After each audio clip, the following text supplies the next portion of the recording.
Hello and welcome to sir ji academy YouTube channel. जैसा कि आप सभी जानते हैं टेट सीरीज के लिए एमसीक्यूज फॉर्म चलाई जा रही है और उसी को कंटिन्यू करते हुए आज मैं जियोग्राफी के नए टॉपिक के साथ हूं और जो हमारा टॉपिक है वो है structure of the earth, layer of atmosphere और भी बहुत सारे छोटे छोटे टॉपिक हैं जैसे अर्थक्वेक आ जाएगा, रॉक्स आ जाएंगी, volcano, lakes, island, mountains etcetera. तो कंटिन्यू करते हैं। हमारा फर्स्ट क्वेश्चन है the outermost solid layer of the earth is known as. पृथ्वी की सबसे बाहरी ठोस परत क्या कहलाती है? सबसे पहले बात आती है कि जो हमारी पृथ्वी है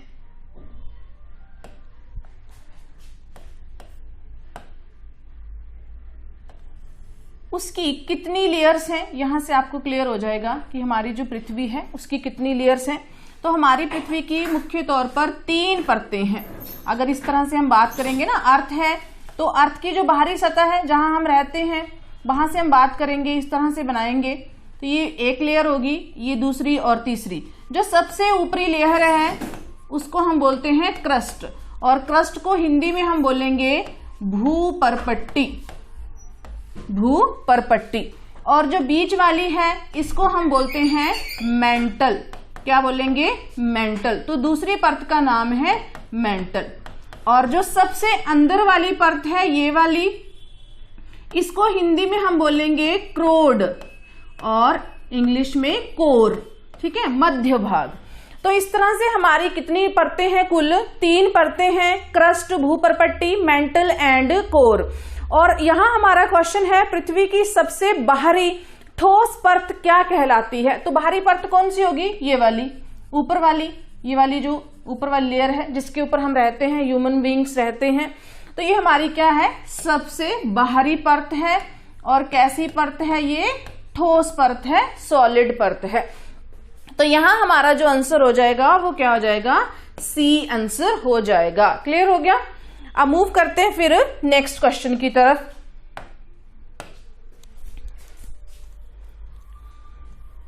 चलिए, नेक्स्ट क्वेश्चन है हमारा the uppermost part of the mantle and crust are known as या कॉल्ड। मेंटल और क्रस्ट के सबसे बाहरी या फिर ऊपरी भाग को क्या कहा जाता है?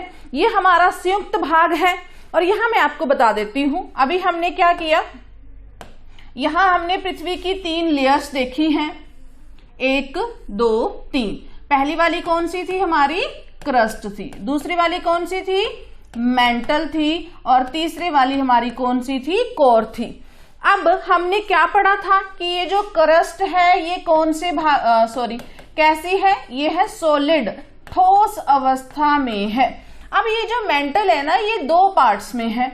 जो ऊपरी मेंटल है ये ठोस है, सॉलिड है मतलब। और जो निचला वाला हमारा मेंटल है ये कैसा है? ये सेमी लिक्विड फॉर्म में है। सेमी लिक्विड समझते हैं? कुछ द्रव्य के फॉर्म में है, मतलब ना पूरी तरह से ये लिक्विड है, तरल है, और ना ही पूरी तरह से ठोस है। तो ये है हमारा सेमी मोल्टन, मतलब अर्ध पिघली हुई अवस्था में है, अर्ध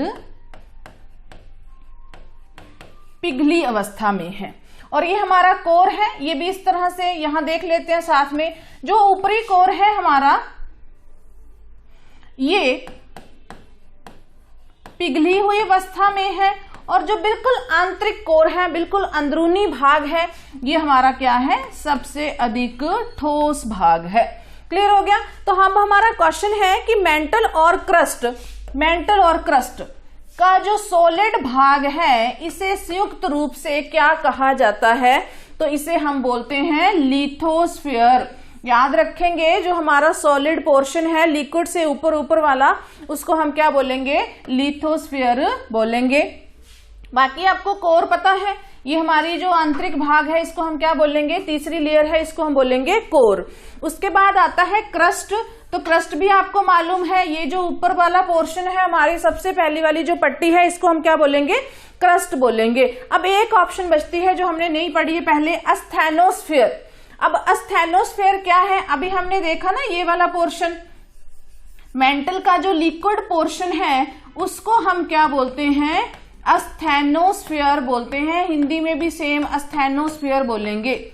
तो याद कैसे रखेंगे, जो सॉलिड भाग है, ठोस भाग है, उसको लिथोस्फीयर बोलेंगे, और जो पिघली हुई अवस्था है मेंटल की, उसको हम क्या बोलेंगे, अस्थेनोस्फीयर कहेंगे। क्लियर हो गया। तो मूव करते हैं फिर नेक्स्ट क्वेश्चन की तरफ। नेक्स्ट क्वेश्चन है हमारा, which one is the most abundant element of earth's crust. अभी हमने क्रस्ट पढ़ लिया है, और यहां हमारा जो क्वेश्चन है कि भूप्रपट्टी पर सबसे प्रचुर मात्रा में कौन सा तत्व पाया जाता है। यहां आपसे ना कोई धातु पूछी है, ना कुछ और पूछा है, यहां सीधा क्वेश्चन है तत्व पाया जाता है। तो याद रखेंगे, भूप्रपट्टी पर सबसे अधिक जो तत्व पाया जाता है वो कौन सा है, ऑक्सीजन पाया जाता है। क्लियर हो गया। कौन सा तत्व सबसे अधिक पाया जाता है, ऑक्सीजन पाया जाता है। और ऑक्सीजन की कितनी मात्रा पाई जाती है, तो याद रखेंगे 46% हमारी जो ऊपर वाली लेयर है, ये वाली क्रस्ट वाली, इसमें कौन सा तत्व सबसे अधिक पाया जाता है। तत्व की बात कर रहे हैं हम, धातु की बात नहीं कर रहे हैं। ऑक्सीजन पाई जाती है, और कितने प्रतिशत, 46% ये पाई जाती है। अब आपने यहां से एक दो क्वेश्चन बड़े इंपॉर्टेंट बनते हैं, आपने कैसे याद रखना है। अगर तो आपसे पूछा गया है पृथ्वी की भूप्रपट्टी या फिर हमारा क्रस्ट, तो इस तरह से बनाएंगे। अगर तो क्रस्ट में पूछा, जो ऊपर वाली लेयर है जिसके ऊपर हम रहते हैं, तब आप कैसे याद रखेंगे कि कौन कौन से तत्व या किस तरह से पाया जाता है। आप इस तरह से याद रखेंगे, OSAIC ऐसे बना लेंगे, OSAIC। इस तरह से आप कोई भी अपना ट्रिक बना सकते हैं, OSAIC। अब O से क्या है, ऑक्सीजन। तो क्रस्ट में सबसे अधिक क्या पाया जा रहा है, ऑक्सीजन। S से सिलिकॉन, A से एल्यूमिनियम, I से आयरन, एंड C से हमारा पाया जा रहा है कैल्शियम। C से क्या पाया जा रहा है, कैल्शियम पाया जा रहा है। इस तरह से आप याद रख सकते हैं कि भूप्रपट्टी में सबसे अधिक कौन सा हो सकता है। आपके पास ऑक्सीजन ऑप्शन में ही ना हो, फिर हमारे पास सेकंड कौन सी ऑप्शन बचती है, सिलिकॉन। तो पहले 5 वाले तो जरूर याद रखेंगे, 4-5 सीधा ट्रिक बना लीजिए, OSAIC, oxygen, silicon, aluminium, iron and calcium. अब आता है, अगर आपसे क्वेश्चन आता है कि हमारी पूरी पृथ्वी पर, एंटायर मतलब सारी पृथ्वी की बात कर लेंगे, अब सिर्फ हम क्रस्ट की बात नहीं कर रहे, एंटायर अर्थ, संपूर्ण पृथ्वी पर सबसे अधिक कौन सा तत्व पाया जाता है। फिर हम कैसे करेंगे, ये तो हमने भूप्रपट्टी देख ली है, OSAIC। अब अगर हमसे पूछा जाता है कि हमारे संपूर्ण पृथ्वी पर सबसे अधिक कौन से तत्व पाए जाते हैं, फिर हम करेंगे IOSMN।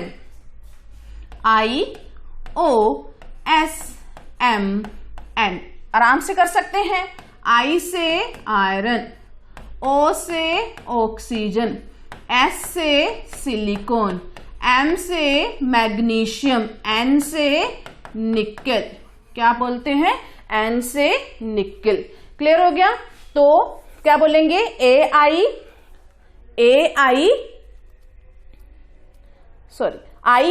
IOSMN। क्या बोलेंगे, IOSMN, iron, oxygen, silicon, magnesium and nickel. Clear हो गया। तो यहां से आप इजीली क्वेश्चन कर सकते हैं, इनमें से कौन सा हमारी क्रस्ट में सबसे अधिक तत्व पाया जाता है, या इनमें से कौन सा सबसे अधिक हमारे पूरी पृथ्वी पर पाया जाता है। तो मूव करते हैं फिर नेक्स्ट क्वेश्चन की तरफ।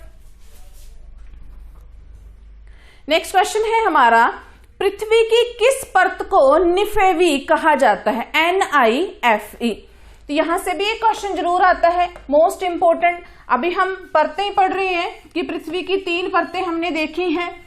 पहली हमारी कौन सी थी, अब तो आपको याद हो गया होगा, crust.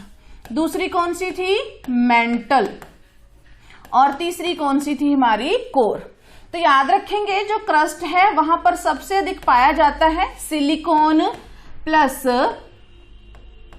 Aluminium, silicon plus aluminium. तो इन दोनों को हम जोड़कर क्या बोल देते हैं, सियाल। तो क्रस्ट का दूसरा नाम क्या बन गया, सियाल। और मेंटल में सबसे अधिक पाया जाता है सिलिकॉन प्लस मैग्नीशियम, तो इसको हम क्या बोल देंगे, सिलिकॉन प्लस मैग्नीशियम, इसको हम बोल देंगे सीमा। तो मेंटल को हम और किस नाम से बोल रहे हैं, सीमा के नाम से जान रहे हैं, सियाल सीमा। अब आता है कोर में सबसे अधिक पाया जाता है निकेल प्लस फेरस, तो इसका नाम क्या बन गया, निफे। तो क्वेश्चन क्या है हमारा, पृथ्वी की किस परत को निफे कहा जाता है, तो क्या आंसर आएगा, आंसर आ जाएगा हमारा सी। भूपर्पट्टी को हम क्या बोलते हैं, सियाल बोलते हैं, मेंटल को हम क्या बोलते हैं, सीमा बोलते हैं, और क्रोड को हम क्या बोल देंगे, इसको हम बोल देंगे निफे बोलेंगे, NIFE। क्लियर हो गया। तो मूव करते हैं फिर नेक्स्ट क्वेश्चन की तरफ।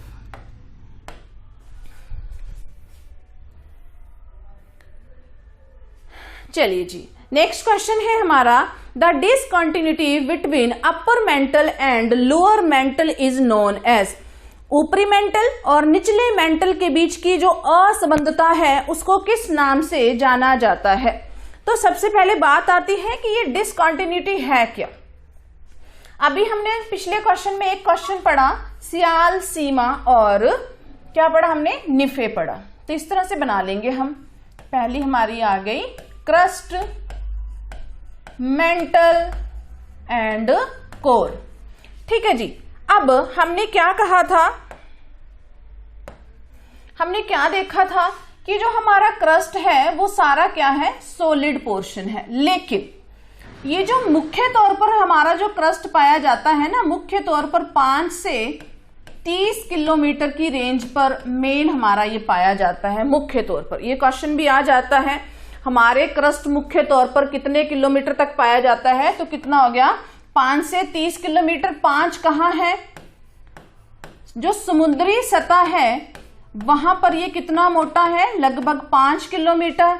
और जो हमारी लैंड पोर्शन है या फिर जो हमारा जमीनी सतह है वहां पर ये लगभग कितना मोटा है, 30 किलोमीटर। ये हमारी मेन क्रस्ट पाई जाती है, यानी कि यहां पर हमारी सबसे अधिक कौन सी चीज पाई जाती है, सियाल पाई जाती है। अब हम क्या करते हैं, मान लीजिए एक ही कलर चल रहा है, रेड कलर मान लेते हैं, रेड कलर चल रहा है, थोड़ा सा उसमें चेंज हो गया और वो रेड धीरे धीरे क्या होना शुरू हो गया, मरून होना शुरू हो गया। या कोई और कलर, ऑरेंज मान लेते हैं कि पहले ऑरेंज था, थोड़ा थोड़ा उसमें चेंज हुआ तो वो रेड बना, रेड से थोड़ा थोड़ा चेंज हुआ तो वो क्या बन गया, मरून बन गया। मतलब कलर वो एक ही सीरीज का चल रहा है, लाल, लेकिन थोड़े थोड़े इसमें क्या हो रही है, कोई ना कोई चेंजेस आ रहा है जिसकी वजह से वो क्या होते जा रहे हैं, उसके गुण में चेंज आ रहा है। तो हमारी जो यहां तक की जो क्रस्ट है ना, मुख्य तौर पर उसमें क्या पाया जाता है, सियाल पाया जाता है, सिलिकॉन एंड एल्यूमिनियम। लेकिन धीरे धीरे जब ये नीचे की तरफ को आना शुरू होती है तो इसमें क्या आते हैं, इसके गुणों में थोड़े चेंज आ जाते हैं। तो हम उसको क्या बोलेंगे, जब गुणों में चेंज आ रहा है तो उसको हम क्या बोलेंगे, डिसकंटिन्यूटी है।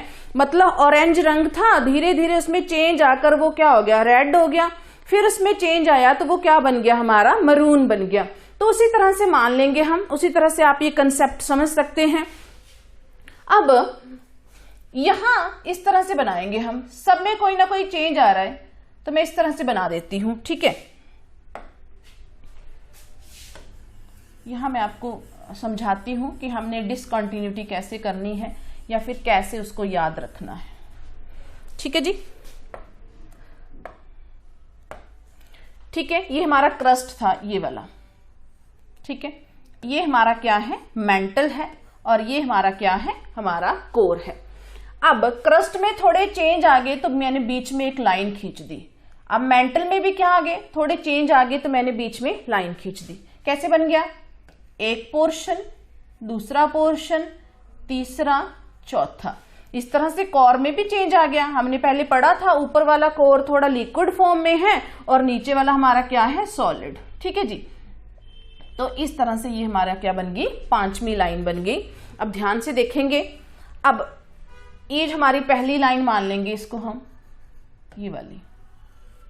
ठीक है, अब आपने याद कैसे रखना है, ये जो डिसकंटिन्यूटी है ना, ये अलग अलग साइंटिस्ट द्वारा, अलग अलग विद्वानों द्वारा दी गई हैं। किसी ने क्रस्ट को 20 से बांट दिया तो वो हमारी एक डिसकंटिन्यूटी आ गई, किसी ने मेंटल को 20 से काट दिया तो वो हमारी डिसकंटिन्यूटी आ गई, और किसी ने क्या किया, कोर को 20 से बांट दिया तो वो हमारी क्या आ गई, डिसकंटिन्यूटी आ गई। अब आप याद कैसे रखेंगे, इस तरह से, ये हमारा बन गया क्रस्ट, ऊपर वाला कौन सा आ जाएगा, अपर क्रस्ट, ऊपरी क्रस्ट, ऊपरी भूपर पट्टी, और ये नीचे वाला हमारा आ गया, नीचे वाला हमेशा कौन सा होगा, इनर, आंतरिक। तो ये जो डिसकंटिन्यूटी दी है ना क्रस्ट में, ऊपरी क्रस्ट और निचले क्रस्ट के बीच में जो लाइन दी है, ये दी है कॉनराड ने। किसने दी है, कॉनराड ने। तो हमारा पहला क्वेश्चन हो जाएगा, ऊपरी भूपरपट्टी और निचली भूपरपट्टी के बीच की जो असंबद्धता है वो किसने दी है, कॉनराड ने दी है। अब आता है, ये हमारा क्रस्ट है और ये हमारा ऊपरी मेंटल है, तो ये हमारा एक पोर्शन बन गया। दूसरा पोर्शन है हमारा लोअर या फिर हमारा इनर क्रस्ट, और साथ में कौन आ जाएगा, ऊपरी मेंटल।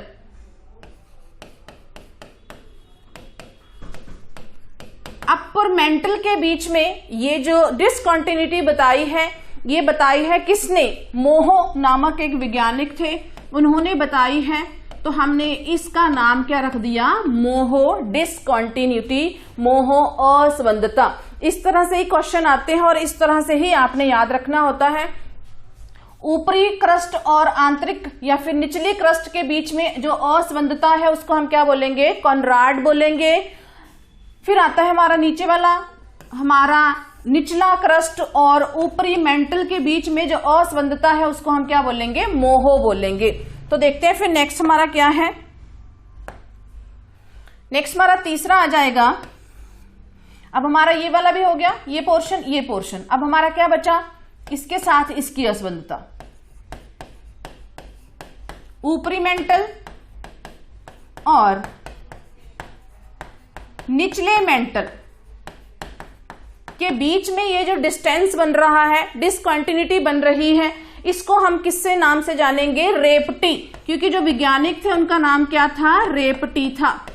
तो हमने सीक्वेंस कैसे पढ़ा, पहला आ गया हमारा कॉनराड, दूसरे आगे हमारे मोहो, और तीसरा हमारा कौन सा चल रहा है, रेपटी। इस तरह से अगर आप याद रख लेंगे ना तो आप आराम से बना सकते हैं वहां पर। अब आता है कि हमारा नेक्स्ट वाला हमारा चौथा कौन सा था, तो चौथा आ जाएगा हमारा, अब क्या बचता है हमारा, निचला मेंटल और ये वाली लाइन, ये वाली करनी है हमने। तो फोर्थ आ जाएगा हमारा निचला मेंटल और ऊपरी क्रोड।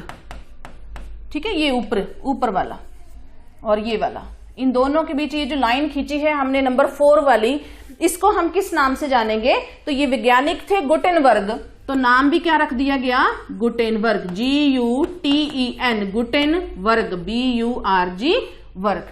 तो 4 हो गए ये। अब पांचवा देख लेते हैं। पांचवा हमारा है ऊपरी क्रोड और आंतरिक क्रोड।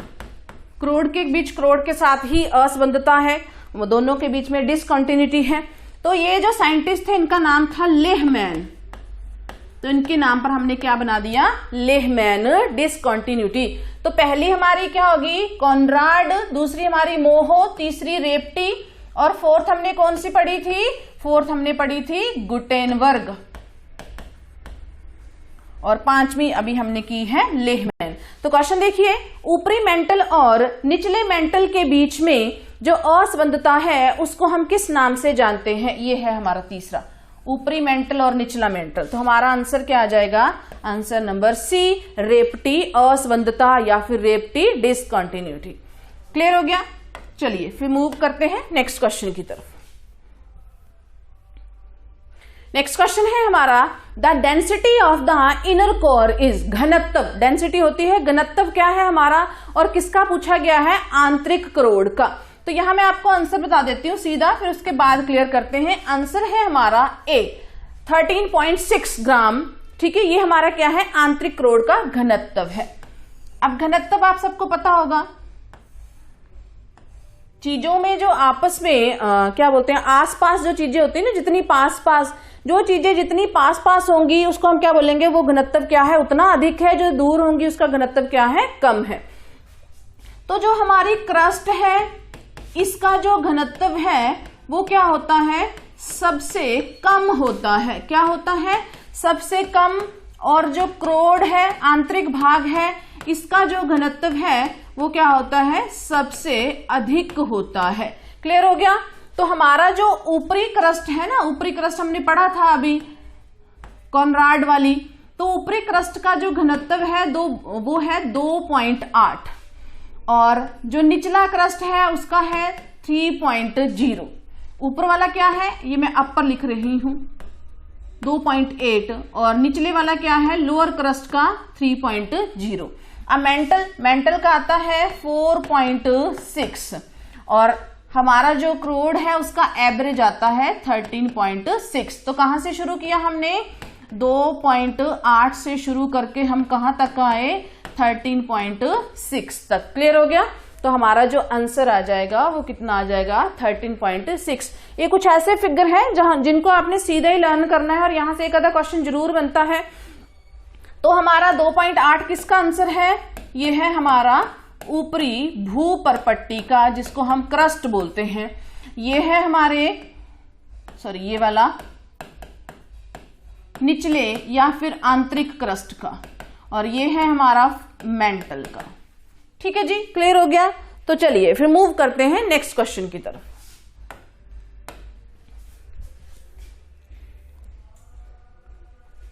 चलिए, ये क्वेश्चन है हमारा रोक से संबंधित। किस चट्टान को लहरदार चट्टान के नाम से भी जाना जाता है। चट्टानों से भी एक क्वेश्चन जरूर आता है। अब चट्टानें होती क्या हैं, तो अभी हमने पढ़ा कि पृथ्वी के अंदर कुछ फॉर्म में लिक्विड भी है। ये लिक्विड मतलब जो लावा है, मैग्मा है, ये क्या करता है, धीरे धीरे जब ये टर्न बाई टर्न बाहर की तरफ को निकलता है तो जो ठंडा होता है तो ये क्या कर लेता है, जम जाता है और नई चट्टानों या फिर नई रॉक्स का निर्माण होता है। अब जैसे हमारी 3 लेयर्स थी, उसी तरह से हमारी जो चट्टानें हैं वो मुख्य तौर से कितने प्रकार की हैं, 3 प्रकार की हैं। और कौन कौन सी हैं हम देखते हैं। पहली आ जाएगी हमारी आग्नेय शैलें, शैल भी बोलते हैं इनको। आग्नेय को हम बोलेंगे इग्नियस रॉक, आग से ये शब्द बना है। दूसरा आ जाएगा हमारा अवसादी शैलें, सेडिमेंट्री रॉक्स। और तीसरा आ जाएगा हमारा कायांतरित शैलें या फिर रूपांतरित शैलें, मेटामॉर्फिक रॉक्स। पहली हमारी इग्नियस रॉक, दूसरी हमारी सेडिमेंट्री रॉक्स और तीसरी हमारी क्या हो जाएंगी, मेटामॉर्फिक रॉक्स। अब ये जो हमारी आग्नेय शैल है ना, ये किससे बन रही है, ये बन रही है लावा से, मैग्मा से। और हमारी जो पृथ्वी है वो 95% किस शैल से बनी है, आग्नेय शैल से बनी है। अब ये क्या है कि हमारी पृथ्वी के अंदर लावा है और लावा क्या कर रहा है, गर्म हो रहा है। और जब उसको कोई भी जगह मिल रही है खाली, उस जगह से वो क्या कर रहा है, बाहर निकल रहा है। या कोई अंदर ही जगह मिल रही है तो वहीं पर ठंडा होकर क्या कर रहा है, वो जमना शुरू कर रहा है। जम गया तो ये क्या बन गया, एक सॉलिड पार्ट बन गया।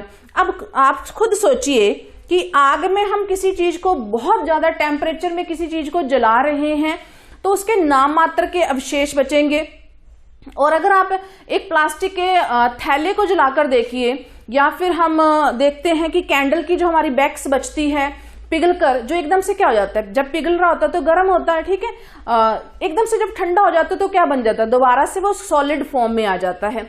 उसी तरह से ये जो हमारा लावा निकल रहा है ना, गर्म लावा, अब तक तो ये जब तक लावा है, मैग्मा है, धरती के अंदर निकल रहा है, तब तक गर्म अवस्था में है। जैसे ही ये धरती से बाहर आएगा या किसी सॉलिड पोर्शन में चला जाएगा तो ये ठंडा होकर क्या हो जाएगा, जम जाएगा।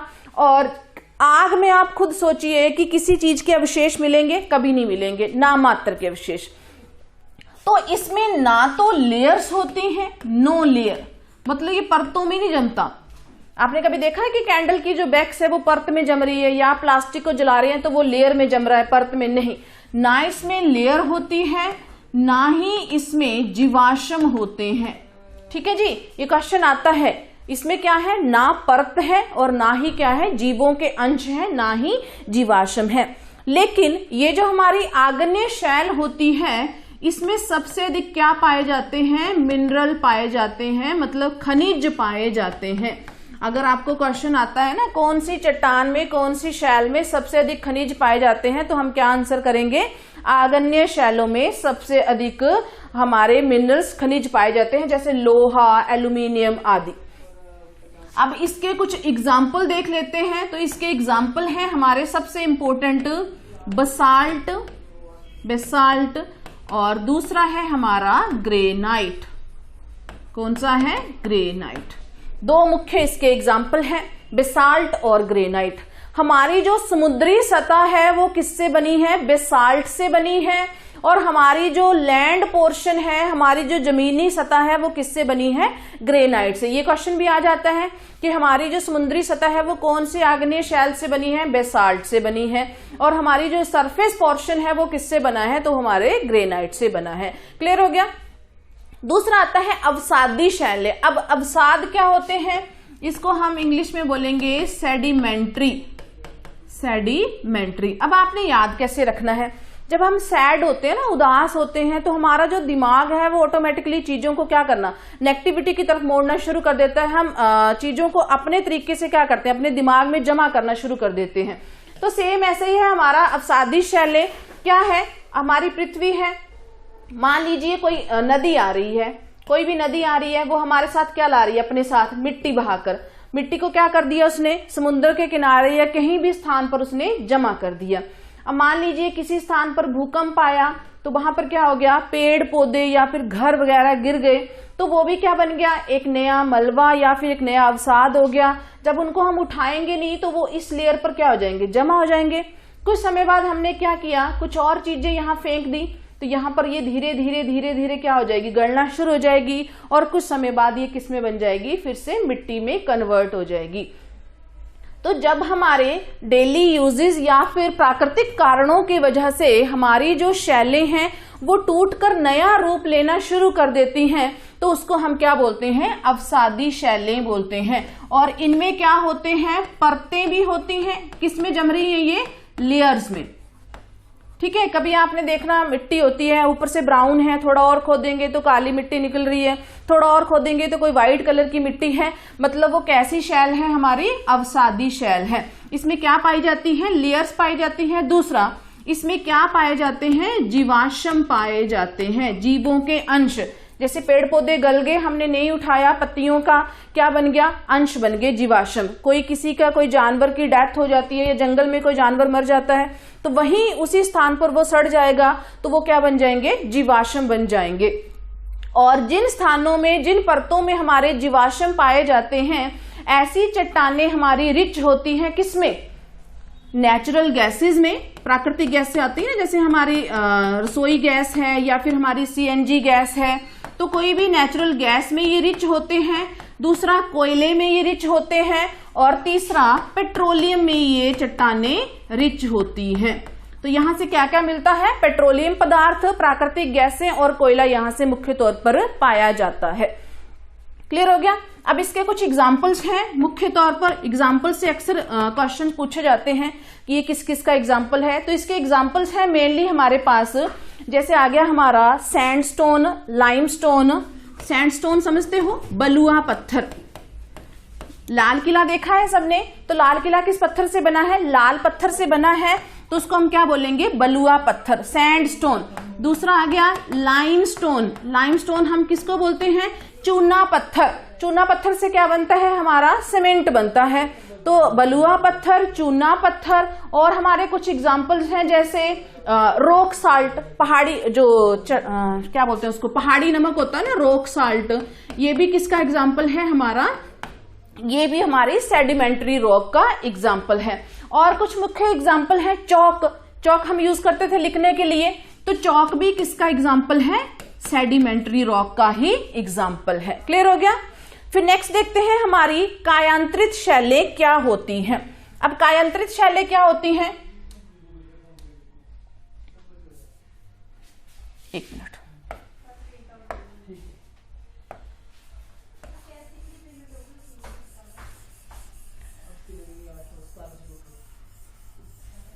चलिए बताते हैं कायांतरित शैलें क्या होती हैं। अब दो तरह की शैल तो हमने पढ़ ली हैं। अब जो तीसरी हमारी बची थी मेटामॉर्फिक, जिसको हम बोलते हैं कायांतरित शैलें।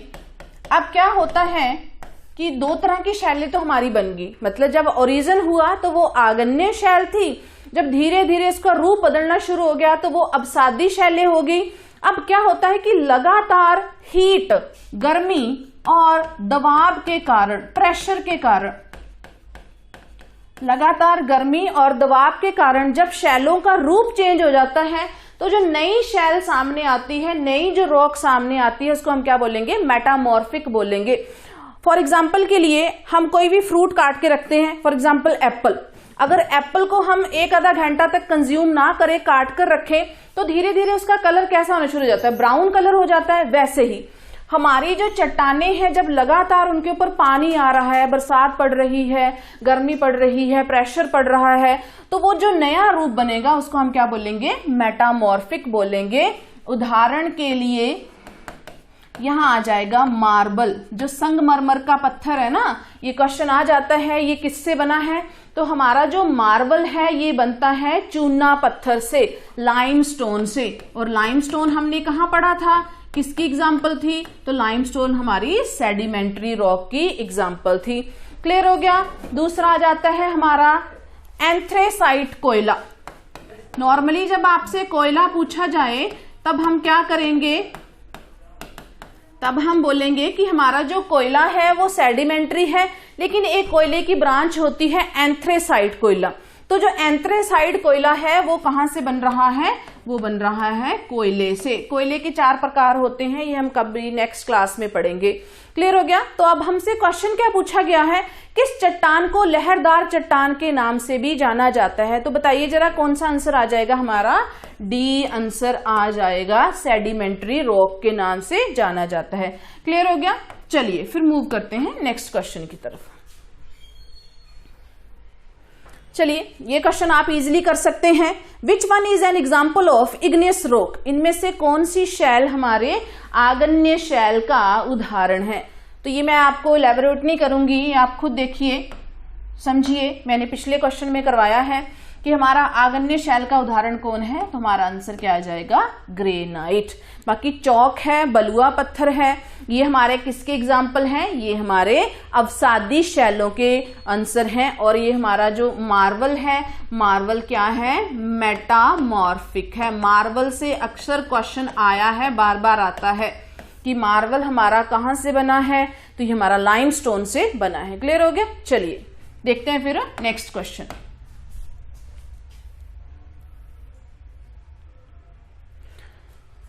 लिखिए नेक्स्ट क्वेश्चन है, जब मैग्मा जमकर तश्तरी नुमा आकार ग्रहण कर लेता है तो उसे क्या कहा जाता है।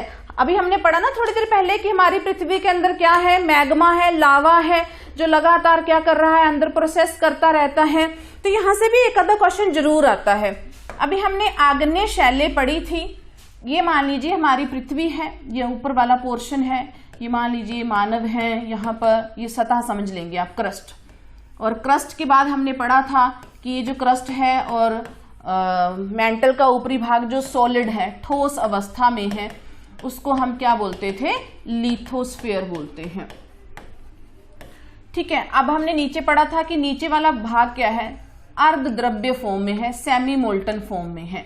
और ये क्या था, इसको हम क्या बोलते थे, एस्थेनोस्फीयर। जो पिघली हुई अवस्था में है ना, थोड़ा थोड़ा पिघली हुई अवस्था में, उसको हम बोलेंगे एस्थेनोस्फीयर। तो जब पृथ्वी के अंदर जो मैग्मा है, मान लीजिए ये लगातार पानी उबल रहा है, लगातार अंदर जो पृथ्वी के लावा उबल रहा है, अब जैसे ही उसको जगह मिलेगी वो क्या आएगा, बाहर आने की कोशिश करेगा। अब मान लीजिए लावा यहां से बाहर आया और पूरी तरह से बाहर नहीं आया, यहां अलग अलग शेप में जम गया, इधर की तरफ को गया तो इस तरह से उसने छतरी नुमा आकार धारण कर लिया, इधर से गया वो ऐसे गुंबद बन गया और कई जगह ऐसे लहर में जम गया, इस तरह से।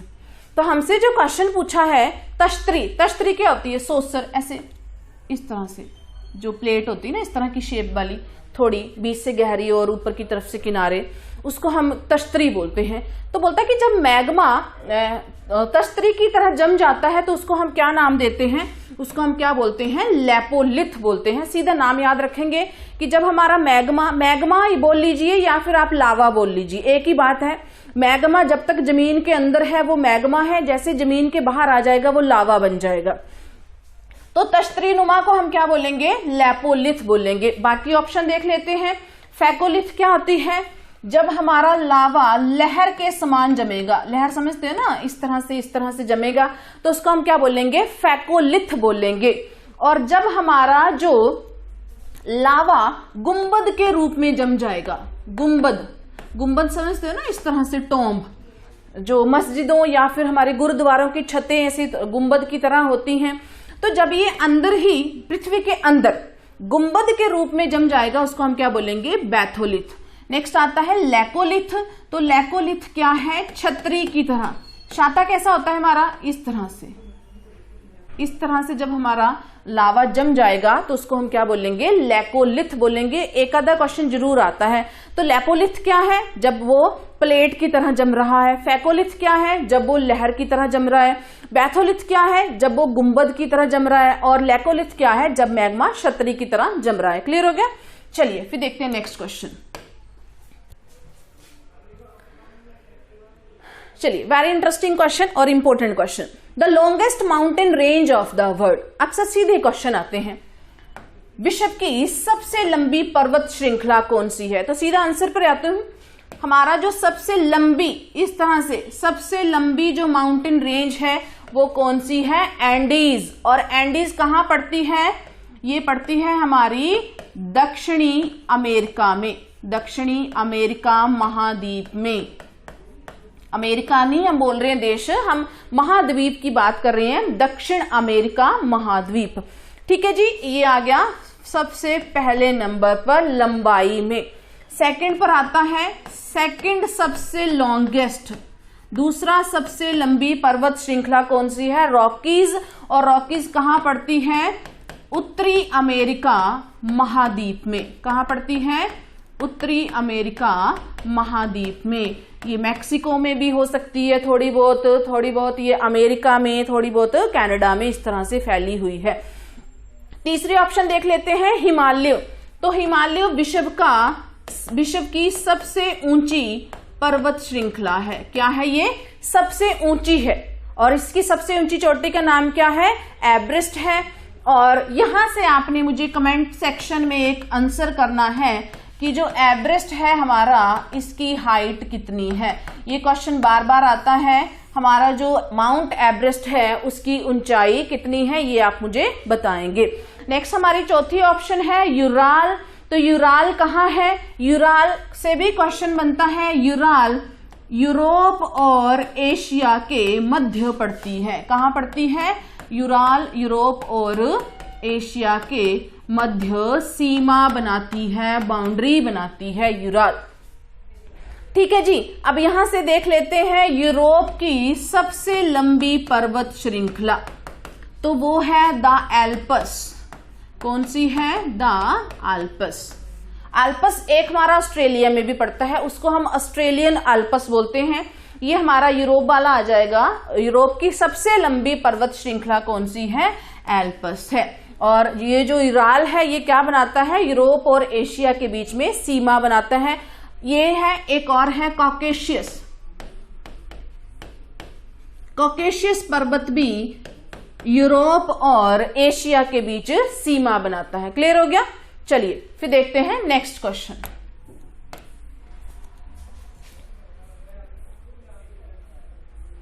नेक्स्ट क्वेश्चन है हमारा, हिमालय पर्वत श्रृंखला किस प्रकार के पर्वतों का उदाहरण है? ठीक है, कैसा एग्जाम्पल है? चलिए बताते हैं आपको पर्वत कैसे कैसे होते हैं। तो ये जो हमारा हिमालय है, मैं सीधा आंसर कर देती हूं, ये हमारा क्या है? फोल्ड माउंटेन है। अब फोल्ड कैसे? अगर आपको पता होगा, पढ़ा होगा आपने, जो हमारी पृथ्वी है वो छोटी छोटी और बड़ी बड़ी प्लेटों से बनी है। जैसे हम किसी भी छत को लेंटर डालते हैं ना, तो नीचे हम क्या लगाते हैं, प्लेट्स लगाते हैं, ताकि जो हमारा लेंटर है वो कहीं से नीचे ना हो जाए या कहीं पर ऊपर ना चले जाए। तो हम बराबर क्या करते हैं, शटरिंग करते हैं। सेम जो हमारी सतह है ना जिसके ऊपर हम खड़े हैं, ये नीचे क्या है, प्लेट के ऊपर है, अलग अलग प्लेटें हैं, ठीक है। अब जब दो प्लेटें आपस में क्या कर रही हैं, एक दूसरे के ऊपर आ रही हैं, भिड़ रही हैं, तो जब प्लेटें आपस में इस तरह से टकराएंगी तो जो पोजीशन है वो क्या हो जाएगी, ऊपर की तरफ को। तो इस तरह से जो नई पोजीशन बन रही है उसको हम क्या बोल रहे हैं, ये क्या बन रहे हैं, माउंटेन्स बन रहे हैं। तो इनको हम क्या बोलते हैं, जो प्लेट के साथ प्लेट के ऊपर टकराने से जो पर्वत बनते हैं उनको हम बोलते हैं फोल्ड माउंटेन। और जो हमारा हिमालय है वो किसका एग्जाम्पल है, फोल्ड माउंटेन का है। और कैसा पर्वत है, ये तो हमारा हिमालय अभी नया पर्वत है, न्यू माउंटेन है। और कुछ एग्जाम्पल्स हैं फोल्ड माउंटेन्स के, हिमालय हो गया, साथ में एंडीज जो अभी हमने पढ़ा है, एंडीज भी न्यू माउंटेन है, फोल्ड माउंटेन है। रॉकीज, तो अक्सर यहां से क्वेश्चन आ जाते हैं। एंडीज हमारा किस प्रकार का है, सबसे लंबी पर्वत श्रृंखला है और फोल्ड माउंटेन का उदाहरण है। नेक्स्ट आता है ब्लॉक माउंटेन, यहां पर ब्लैक है, यहां पर ब्लॉक आना था, ठीक है, ब्लॉक माउंटेन, BLOCK, ठीक है। अब क्या होता है, अब ब्लॉक का देख लेते हैं। ये मान लीजिए हमारा सरफेस है, अब सरफेस बीच से क्या हो गया, यहां से मान लीजिए ये थोड़ा झुक गया और बीच में यहां पर क्या आ गया, गड्ढा पड़ गया। मान लीजिए जमीन इधर हट गई और जमीन थोड़ी सी उधर खिसक गई, थोड़ा आपस में दूर, तो बीच में क्या हो गया, एक खाई सी बन गई ना, एक ट्रेंच बन गया, गड्ढा बन गया। और यहां मान लीजिए जमीनी पोर्शन है, तो ये इस तरह से जो झुकी हुई अवस्था है, अब साइड वाली जगह क्या हो जाएगी, थोड़ी ऊंची हो जाएगी इस तरह से आगे। तो ये वाले जो साइड वाले हैं ये पहाड़ बोले जाएंगे। लेकिन ये पहाड़ कैसे बने हैं, जो हमारा जमीनी सतह है उसके नीचे धंसने के कारण बने हैं, तो इनको हम क्या बोलेंगे, ये कैसे हैं, हमारे ब्लॉक माउंटेन्स हैं, मतलब ब्लॉकेज की वजह से बने हैं, तो इनको हम बोल रहे हैं ये कैसे पर्वत हैं, तो ये हमारे ब्लॉक माउंटेन्स हैं। उदाहरण के लिए एग्जाम्पल देख लेते हैं ब्लॉक माउंटेन का। सतपुड़ा की पहाड़ियां सुनी होगी आपने, ठीक है, सतपुड़ा हो गया, विंध्याचल रेंज, विंध्याचल, ये कुछ इसके उदाहरण हैं। क्लियर हो गया।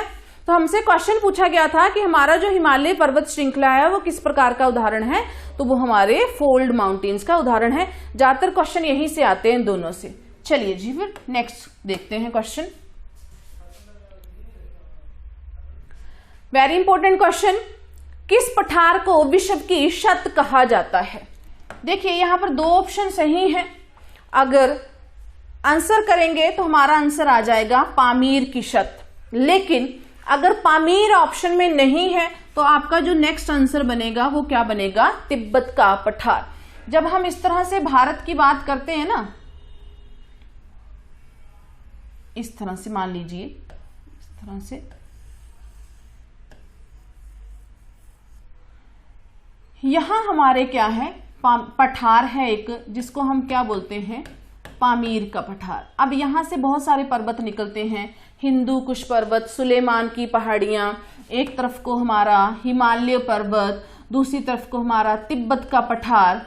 तो इसको हम क्या बोलते हैं, ये क्या है, बहुत सारे पर्वतों की एक गांठ है। तो ये जो पामीर है इसको हम क्या बोल देते हैं, पामीर नोक गांठ भी बोलते हैं। जैसे टाई की गांठ बांधते हैं ना, नोक बनाते हैं, सेम वही वाला। तो यहां पर आकर बहुत सारे पर्वत मिल जाते हैं, तो इसको हम पामीर गांठ बोलते हैं। और अगर आपको क्वेश्चन आता है विश्व की छत कहा जाता है, तो किसे कहा जाता है, पामीर को कहा जाता है। पामीर ऑप्शन में नहीं है, फिर आपका सेकंड ऑप्शन क्या बनेगा, तिब्बत का पठार, जो सबसे ऊंचा पठार है। ठीक है जी, चलिए फिर नेक्स्ट देखते हैं, नेक्स्ट क्वेश्चन। नेक्स्ट क्वेश्चन है हमारा, दक्षिण भारत की सबसे ऊंची चोटी कौन सी है। यहां से भी बहुत सारे क्वेश्चन आते हैं, तो सीधा आंसर करेंगे हम। दक्षिण भारत की सबसे ऊंची चोटी है अन्नाईमुडी। सबसे ऊंची चोटी कौन सी है, अन्नाईमुडी। और ये कौन सी पहाड़ियों में है, तो ये अन्नामलाई की पहाड़ियों में है। अन्नामलाई की पहाड़ियां कहां पड़ती हैं, केरला में पड़ती हैं। कहां पड़ती हैं, केरला में। दूसरा आता है दूसरी सबसे ऊंची चोटी कौन सी है दक्षिण भारत की? तो वो है डोडा बेटा, और डोडा बेटा जो पड़ती है वो कौन सी पहाड़ियों में आता है? नीलगिरी की पहाड़ियों में आता है। कौन सी पहाड़ियों में? नीलगिरी की पहाड़ियां। और नीलगिरी 2-3 राज्यों में फैला है, लेकिन मुख्य तौर पर ये जो डोडा बेटा आती है ये कहाँ पड़ती है? तमिलनाडु में। ये बहुत इंपॉर्टेंट है, एक क्वेश्चन यहां से जरूर बनता है, तो सीधा याद रखेंगे। साउथ इंडिया की सबसे ऊंची चोटी कौन सी है? हमारी अनाईमुडी है। कौन सी पर्वत श्रृंखला में पड़ती है? तो ये हमारी अन्नामलाई की पहाड़ियों में पड़ती है। फिर क्वेश्चन आ जाता है दक्षिण भारत की दूसरी सबसे ऊंची चोटी, तो दूसरी सबसे ऊंची चोटी आ जाएगी हमारी डोडा बेटा, और कौन से राज्य में पड़ती है? तमिलनाडु। कौन सी पहाड़ियां हैं? नीलगिरी की पहाड़ियां हैं। अब जब हम नीलगिरी की बात कर रहे हैं तो यहां से कुछ क्वेश्चन हम और देखते हैं जो बहुत इंपॉर्टेंट है। ये जो नीलगिरी है, नीलगिरी क्षेत्र है ना, ये भारत का प्रथम जैव, बहुत इंपॉर्टेंट क्वेश्चन है, भारत का प्रथम जैव आरक्षित क्षेत्र है। क्या है? भारत का प्रथम जैव आरक्षित क्षेत्र है, बायोस्फीयर एरिया है। और इसको कब बनाया गया था? कब बनाया गया था? बायो रिजर्व 1986 में बनाया गया था। और यहाँ पर बहुत सारे हमारे क्या बोलते हैं इसको, नेशनल पार्क या फिर हमारी वाइल्ड लाइफ सेंचुरीज पड़ती हैं, जैसे बांदीपुरा हो गया एग्जाम्पल के तौर पर, कर्नाटका वाला, तो वो किस में आता है? नीलगिरी बायो रिजर्व एरिया में पड़ता है। क्लियर हो गया? बाकी एवरेस्ट है, तो एवरेस्ट विश्व की सबसे ऊंची चोटी है। और दूसरा आ जाता है महेंद्रगिरी, तो महेंद्रगिरी हमारे पूर्वी घाट की दूसरी सबसे ऊंची चोटी है। यहां मैं आपको थोड़ा सा क्लियर कर देती हूं दक्षिण भारत की चोटियां।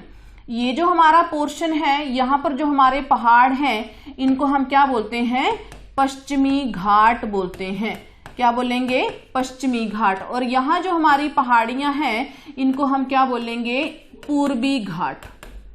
पश्चिमी घाट हमारा ताप्ती नदी से शुरू होता है। कहां से शुरू होता है? ताप्ती नदी से। और कहां एंड होता है?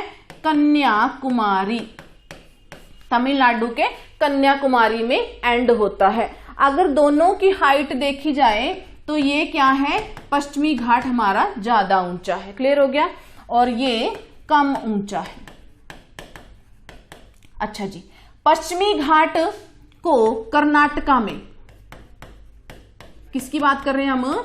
पश्चिमी घाट की को कर्नाटका में सह्याद्री बोला जाता है। बहुत इंपॉर्टेंट क्वेश्चन है। पश्चिमी घाट की पहाड़ियों को कर्नाटका में क्या कहा जाता है? सह्याद्री कहा जाता है। बाकी तमिलनाडु और कर्नाटका वाले क्षेत्र में इसको क्या कहा जाता है? कहां? तमिलनाडु प्लस कर्नाटका में इसको कहा जाता है नीलगिरी। और केरला में, तो केरला में इसको बोला जाता है अन्नामलाई।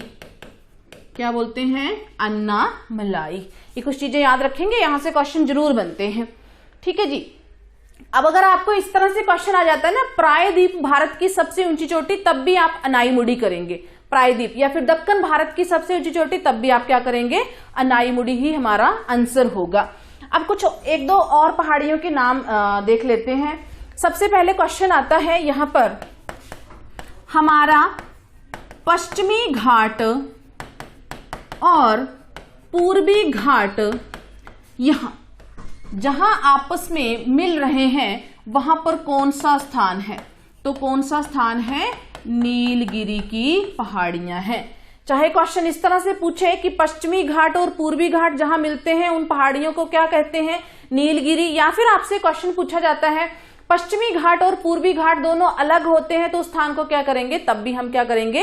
नीलगिरी। और जो हमारा ऊटी सुना होगा ना, हमारा क्या बोलते हैं उसको, टूरिस्ट प्लेस है, वो हमारी कौन सी पहाड़ियों में है? नीलगिरी की पहाड़ियों में स्थित है। ठीक है, तो यहां पर हम कुछ एक चोटियों के और नाम देख लेते हैं। अब बात करते हैं पूर्वी घाट की। तो पूर्वी घाट की सबसे ऊंची चोटी है जिंदागाड़ा। कौन सी है? जिंदागाड़ा, फर्स्ट वाली। और दूसरी है हमारी महेंद्रगिरी। महेंद्रगिरी। बाकी पश्चिमी की ये आ जाएगी, ये हमारी 2-3 तरह से क्वेश्चन बन जाएगा। पश्चिमी घाट की सबसे ऊंची चोटी, प्रायद्वीप भारत की सबसे ऊंची चोटी, या फिर दक्षिण भारत की सबसे ऊंची चोटी कौन सी है? अनाईमुडी। ठीक है, यहां से 1-2 क्वेश्चन और भी आए हैं, जैसे नन्ना मलाई की पहाड़ियां कहाँ हैं, ये क्वेश्चन भी आ चुका है। कौन सी पहाड़ियां? नन्ना मलाई। पहले हमने कौन सी की थी? अन्नामलाई। अन्नामलाई केरला में है। अगर नन्ना मलाई पूछ लिया जाए फिर हम क्या करेंगे? आंध्र प्रदेश। क्या करेंगे? आंध्र प्रदेश। बड़े कंफ्यूजिंग से टॉपिक होते हैं, इनको आराम से देखना है कि अन्नामलाई पूछा गया है या नन्ना मलाई। एक और क्वेश्चन अक्सर आता है, जवादी पहाड़ियां या शेवराय पहाड़ियां। जवादी या फिर शेवराय की पहाड़ियां कहां स्थित है? तो याद रखेंगे ये कहां है? तमिलनाडु में स्थित है। क्लियर हो गया? तो देखिए फिर मूव करते हैं नेक्स्ट क्वेश्चन की तरफ।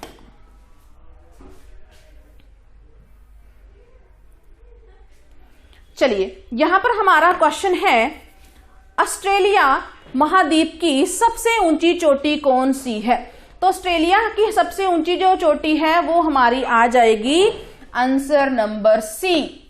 सीधा ही ऑस्ट्रेलिया की अगर पूछ ले या फिर ऑस्ट्रेलिया महाद्वीप की, तो सबसे ऊंची चोटी है कॉस्सियुस्को। नेक्स्ट आता है मैकिनले। ऊपर वाला देखते हैं, मैकिनले। मैकिनले को एक और नाम से भी जाना जाता है देवाली, देनाली, DENALI, देनाली। ये भी मैकिनले का नाम है और ये पाई जाती है कहाँ? उत्तरी अमेरिका महाद्वीप की सबसे ऊंची चोटी है। बड़े क्वेश्चन आते हैं यहां से। तो पहला हमने कर लिया, ऑस्ट्रेलिया महाद्वीप की सबसे ऊंची चोटी, हमारा आंसर आ गया कॉस्सियुस्को। उत्तरी अमेरिका की सबसे ऊंची चोटी मैकिनले, जिसको देनाली भी बोला जाता है। अब आता है हमारी किलिमंजारो। तो किलिमंजारो हमारी किसकी ऊंची चोटी है? सबसे ऊंची चोटी अफ्रीका की। नेक्स्ट आ जाता है हमारा एल्ब्रुस। तो एल्ब्रुस सबसे ऊंची चोटी है कौन से महाद्वीप की? यूरोप की। और कहां पड़ती है ये? रशिया में। अब साथ में कर लेते हैं, एशिया की सबसे ऊंची चोटी तो कौन सी होगी? Mount Everest. और बिशप की भी ये क्या है? सबसे ऊंची चोटी है। तो हमने फटाफट से देख लेते हैं। हमने किया उत्तरी अमेरिका की सबसे ऊंची चोटी, तो वो कौन सी है? मैकिनले है। उसके बाद आ जाता है हमारी यूरोप की सबसे ऊंची चोटी, तो वो है एल्ब्रुस। उसके बाद आ जाता है अफ्रीका की सबसे ऊंची चोटी, तो ये आ जाएगी हमारी किलिमंजारो। नेक्स्ट आ जाएगा हमारी ऑस्ट्रेलिया की सबसे ऊंची चोटी, तो ऑस्ट्रेलिया की सबसे ऊंची चोटी आ जाएगी हमारी कौन सी? कॉस्सियुस्को। अब हमारा एक बचा है नेक्स्ट, साउथ अमेरिका की सबसे ऊंची चोटी कौन सी है? दक्षिण अमेरिका की। तो दक्षिण अमेरिका महाद्वीप की सबसे ऊंची जो चोटी है उसका नाम है एकांकगुआ। क्या नाम है? एकांकगुआ। क्लियर हो गया? ये कुछ हमारी महत्वपूर्ण क्या है? चोटियां हैं। एक और देख लेते हैं, अंटार्कटिका महाद्वीप की सबसे ऊंची चोटी। अंटार्कटिका में कोई रहता नहीं है, लेकिन फिर भी हमें देखना है अंटार्कटिका महाद्वीप की सबसे ऊंची चोटी हमारी कौन सी है? तो ये है हमारी विंसन मैसिफ। क्या नाम है इसका? Vinson Massif. ये कुछ चोटियां हैं जो आपने क्या रखनी है? याद रखनी है। ठीक है, क्लियर हो गया? चलिए फिर देखते हैं नेक्स्ट क्वेश्चन।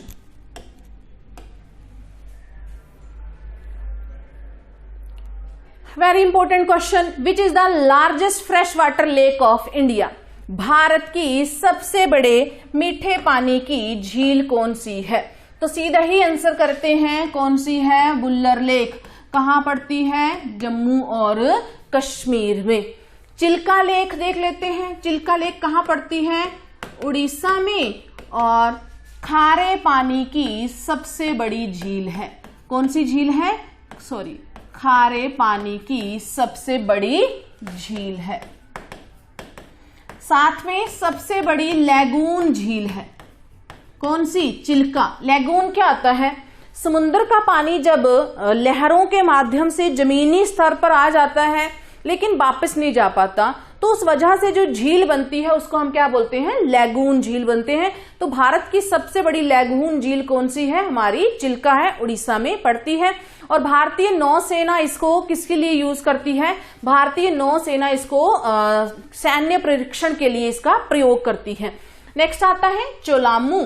तो चोलामू क्या है, चोलामू भारत की सबसे ऊंची झील है। क्या है, सबसे ऊंची झील है, कहां पड़ती है, सिक्किम में पड़ती है। नेक्स्ट आता है लॉकटक झील। ये क्वेश्चन बहुत इंपॉर्टेंट है, बार बार पूछा जाता है। तो ये कहां है, मणिपुर में है। और इसी झील के साथ पाया जाता है, इसी झील में हमारा एक वाइल्ड लाइफ सेंचुरी, वन्य जीव अभयारण्य, जिसको हम बोलते हैं केबुल लामजो। क्या बोलते हैं, इसमें क्या पाया जाता है, वाइल्ड लाइफ सेंचुरी पाई जाती है, जिसका नाम है केबुल लामजो। ये क्वेश्चन आ जाता है। हमारा जो तैरता हुआ वाइल्ड लाइफ सेंचुरी है वो कहाँ है, केबुल लामजो है। या तैरती हुई झील कौन सी है, लॉकटक झील है, मणिपुर की। अब इसके साथ कुछ क्वेश्चन और देख लेते हैं। भारत की सबसे बड़ी झील, यहां ना मैं लैगून बोल रही हूं ना खारे पानी की, मैं सीधी बोल रही हूं भारत की सबसे बड़ी झील, तो वो है बेम्बनाड। बेम्बनाड। और बेम्बनाड कहां पड़ता है, ये पड़ता है केरला से, जहां से इस बार कांग्रेस अध्यक्ष राहुल गांधी ने क्या लड़ा था, इलेक्शन लड़े थे। ठीक है जी, बेम्बनाड से। क्लियर हो गया। चलिए फिर देखते हैं नेक्स्ट क्वेश्चन।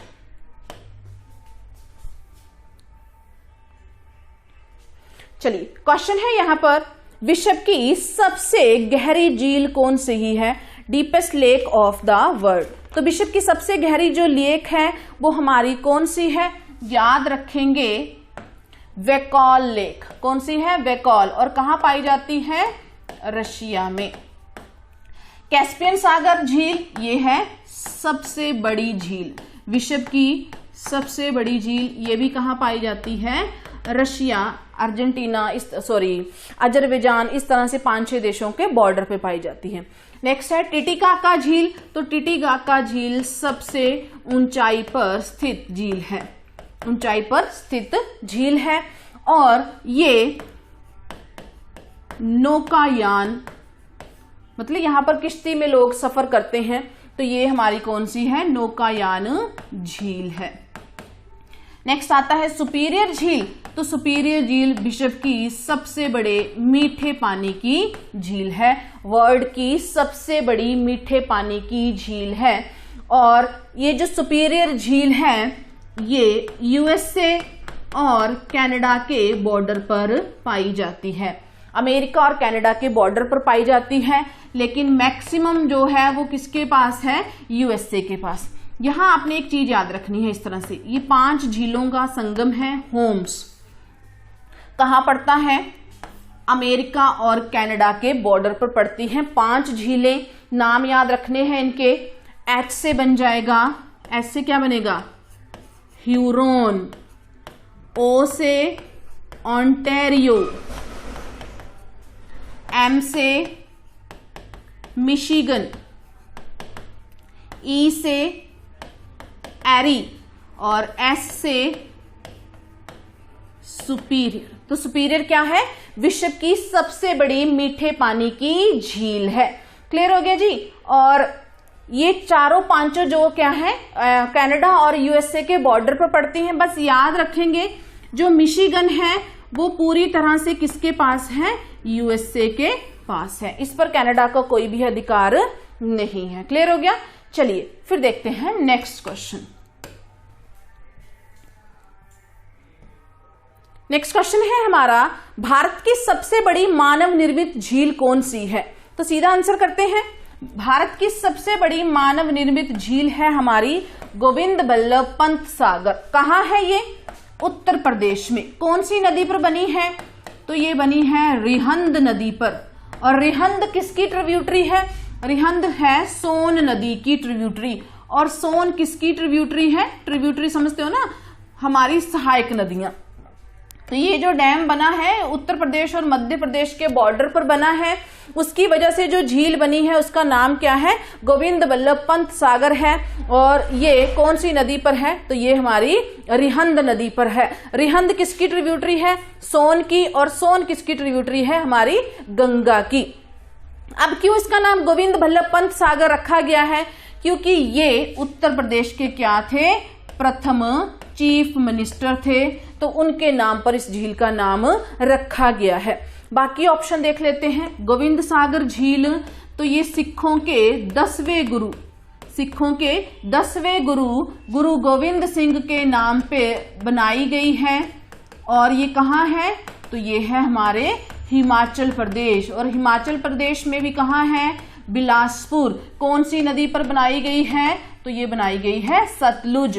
कौन सा डैम है, तो ये डैम है हमारा भाखड़ा डैम। क्लियर हो गया, कौन से डैम की वजह से बनी है, भाखड़ा डैम की वजह से बनी है। नेक्स्ट आता है नागार्जुन सागर झील, तो ये एक बौद्ध भिक्षु थे नागार्जुन, उनके नाम पर बनाई गई है। और ये कौन सी नदी पर बनाई गई है, तो ये हमारे कृष्णा नदी पर बनाई गई है। और कहाँ है, तो ये पड़ती है आंध्र प्रदेश में। नेक्स्ट है हुसैन सागर झील, तो हुसैन सागर झील हैदराबाद के पास है, और हैदराबाद के एक शासक थे हुसैन शाह, उनके नाम पर यह झील बनाई गई है। और हैदराबाद किसकी राजधानी है, तो ये तेलंगाना की राजधानी है। क्लियर हो गया, तो 4 झीलें हमने देखी हैं। क्या पहली है हमारी गोविंद सागर, तो ये सिखों के 10वें गुरु गुरु गोविंद सिंह के नाम पर बनाई गई है और हिमाचल प्रदेश के बिलासपुर जिला में है। और सतलुज नदी पर इसको बनाया गया है, भाखड़ा बांध बनाने के कारण ये तैयार हुई है। नेक्स्ट आती है नागार्जुन सागर झील, तो ये कृष्णा नदी पर बनाई गई है। और नागार्जुन कौन थे, तो ये बौद्ध भिक्षु थे एक, उनके नाम से बनाई गई है। और हमारा राज्य आ जाएगा आंध्र प्रदेश। बाकी हमारा आंसर था गोविंद बल्लभ पंत सागर, तो ये उत्तर प्रदेश में है। रिहंद नदी, रिहंद ऑप्शन में नहीं होगा तो सोन होगा, सोन ऑप्शन में नहीं होगा तो गंगा होगा। नेक्स्ट है हुसैन सागर झील, तो ये हैदराबाद में बनाई गई है। ठीक है, और ये कौन सा राज्य है, तेलंगाना राज्य है। चलिए तो फिर मूव करते हैं नेक्स्ट क्वेश्चन की तरफ। नेक्स्ट क्वेश्चन है हमारा पृथ्वी की सतह के नीचे का वह स्थान जहां से हमारा भूकंप शुरू होता है उसे हम क्या कहते हैं। बहुत इंपॉर्टेंट क्वेश्चन है, अक्सर यहां से क्वेश्चन आते हैं।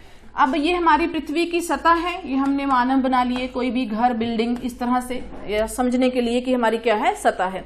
अब पृथ्वी के अंदर हमने देखा है कि लगातार से क्या है, मैग्मा है, गर्मी है, और गर्मी की वजह से क्या होती है, बार बार जो मैग्मा हमारा लावा है बाहर आने की कोशिश करता है। इसकी वजह से हमारे पृथ्वी पर क्या होता है, कंपन होता है। अब क्वेश्चन है पृथ्वी की सतह के नीचे का, सतह के नीचे जहां से हमारा अर्थक्वेक शुरू होता है तो उसको हम क्या बोलते हैं, उसको हम बोलते हैं फोकस। ठीक है, मान लीजिए यहां से भूकंप शुरू हो रहा है, यहां से जा रहा है भूकंप इस तरह से, ठीक है, तरंगे जा रही हैं, लहरें जा रही हैं, तो इसको हम क्या बोलेंगे, ये क्या है, फोकस। और पृथ्वी की वह सतह का वह भाग जहां पर सबसे पहले भूकंप महसूस किया जाता है उसको हम क्या बोलेंगे, एपी सेंटर। कई बार आता है ना, भूकंप आता है फिर उसको बताया जाता है कि जो भूकंप का केंद्र था वो क्या था, वो अफगानिस्तान था, इस तरह से। तो जो ऊपरी सतह है जहां पर सबसे पहले भूकंप महसूस किया जाता है उसको हम क्या बोलते हैं, एपिसेंटर बोलते हैं, अधिकेंद्र बोलते हैं। क्लियर हो गया, यहां से 2 क्वेश्चन है, दोनों इंपॉर्टेंट है। पृथ्वी की सतह जहां से भूकंप शुरू होगा उसको हम फोकस बोलेंगे, और पृथ्वी की सतह के ऊपर जहां सबसे पहले महसूस किया जाएगा उसको हम क्या बोलेंगे, एपिसेंटर बोलेंगे। चलिए देखते हैं फिर नेक्स्ट क्वेश्चन। लिखिए, इनमें से कौन सी भूकंपीय तरंगे सबसे अधिक विनाश करती हैं। तो पहले क्वेश्चन आता है कि भूकंपीय तरंगे होती कितने प्रकार की हैं। भूकंप देखा है, हमें तो सिर्फ इतना पता है कि भूकंप आया है और इतना नुकसान हुआ है, लेकिन जो भूकंपीय तरंगे होती है ना, इस तरह से जो लहरें उठती हैं पृथ्वी के अंदर, वो 3 तरह की होती हैं। कौन कौन सी, पी वेव्स जिनको हम बोलते हैं, ये कौन सी है, प्राथमिक। और ये जो प्राथमिक है ये सबसे पहले उठती हैं, सबसे पहले चलती हैं। क्लियर हो गया, सबसे पहले कौन सी तरंगे चलती हैं, प्राथमिक तरंगे चलती हैं। और ये हमारी क्या होती हैं, ये हमारी सबसे फास्टेस्ट, सबसे तेज तरंगे होती हैं। फिर दूसरी आती है हमारी सेकेंडरी, द्वितीय तरंगे, जिनको हम एस वेव्स बोलते हैं। इस तरह से नाम याद रखने इनको, P waves, S waves. S wave हमारी द्वितीय तरंगे, और ये हमारी किसके बाद आती है? ये हमारी आती है पी तरंगों के बाद, पी वेव के बाद आती हैं। ठीक है, पी और हमारी जो एस वेव्स हैं दोनों किसमें चलती हैं? दोनों ही जोड़े में चलती हैं। मतलब एक आएगी तो उसके पीछे पीछे कौन सी आती है? दूसरी आती है। ठीक है, ये सतह तक आएंगी, फिर क्या करती हैं? वापस अंदर की तरफ को मुड़ जाती हैं। अब दोनों में देखिए, ये जो हमारी पी तरंग है ये ठोस, द्रव्य और हमारे गैस तीनों माध्यम से गुजर सकती है। ये क्वेश्चन आता है कि हमारी जो पी वेव है ना वो ठोस से भी गुजर जाती है, लिक्विड से भी गुजर जाती है, गैसेस से भी गुजर जाती है। हमारी जो सेकेंडरी वेव है ये केवल किससे गुजरती है? ठोस से ही गुजरती है, और तरल में ये क्या हो जाती है? लुप्त हो जाती है। तरल में ये क्या हो जाती है? लुप्त हो जाती है, याद रखेंगे। अब ये जो दोनों वेव है इनके बाद जो हमारी तीसरी आती है उसको हम बोलते हैं एल वेव्स। क्या बोलेंगे? एल वेव्स बोलेंगे, या फिर इसको हम सरफेस वेव के नाम से भी जानते हैं, सतह तरंगे। ये एक बार ऊपर की तरफ को आती है, फिर ये सतह के साथ साथ चलती है, वापस नहीं जाती है। तो इनको हम क्या बोलेंगे? एल वेव्स या फिर सरफेस वेव्स। इनकी जो खोज की थी ना वो एक साइंटिस्ट थे, उनका नाम था लव। तो लव के नाम पर क्या बनाया गया? हमारी लव वेव्स बनाई गई। किसने खोज की थी इनकी? लव थे साइंटिस्ट का नाम, उनके नाम पर क्या रख दिया गया? लव वेव्स रख दिया गया। और ये हमारी किस पर मार करेगी? सतह पर। जब हमारी सरफेस पर मार होगी तो सबसे ज्यादा विनाश कौन करेंगी? तो हमारी ये वाली तरंगे सबसे ज्यादा क्या करती हैं? विनाशकारी होती हैं, और ये वापस नहीं जाती हैं। क्लियर हो गया? तो यहां हमारा आंसर क्या हो जाएगा? यहां हमारा आंसर हो जाएगा सी। इनको लॉन्ग पीरियड वेव्स भी बोलते हैं, लंबे समय तक ये चलती हैं। क्लियर हो गया? लंबे समय तक क्या होती हैं? ये चलती हैं। अब देखिए हमारी जो पी वेव्स है ना, प्राइमरी वेव्स हैं, इनको हम और किस नाम से जानते हैं? तो ये हमारी जो प्राइमरी वेव्स हैं इन्हें हम लॉन्जिट्यूडनल वेव्स के नाम से भी जानते हैं। लॉन्जिट्यूडनल मतलब ये हमारी अनुदैर्घ्य तरंगे हैं। अगर हम हिंदी में बात करें तो याद रखेंगे, ये जो पी वेव्स हैं ये क्वेश्चन भी आ जाता है, इनको हम क्या बोलेंगे? अनुदैर्घ्य तरंगे। द्वितीय तरंगे, द्वितीय हमारी कौन सी होती हैं? अनुप्रस्थ। अब अनुप्रस्थ क्या होता है? पीछे पीछे चलने वाला। तो हमने पढ़ा ना कि ये वाली तरंगे किसके पीछे पीछे चलती हैं? प्राइमरी वेव्स के पीछे। तो ये क्वेश्चन याद रखेंगे। अनुदैर्घ्य तरंगे कौन सी होती हैं? प्राथमिक तरंगे होती हैं, पी तरंगे होती हैं, और हमारी जो सेकेंडरी होती हैं उनको हम क्या बोलते हैं? अनुप्रस्थ बोलते हैं, पीछे चलने वाली होती हैं। ये हमारी साउंड वेव्स की तरह चलती है, जैसे हमारी आवाज की वेव्स चलती हैं उसकी तरह हमारी कौन सी चलती हैं? P waves.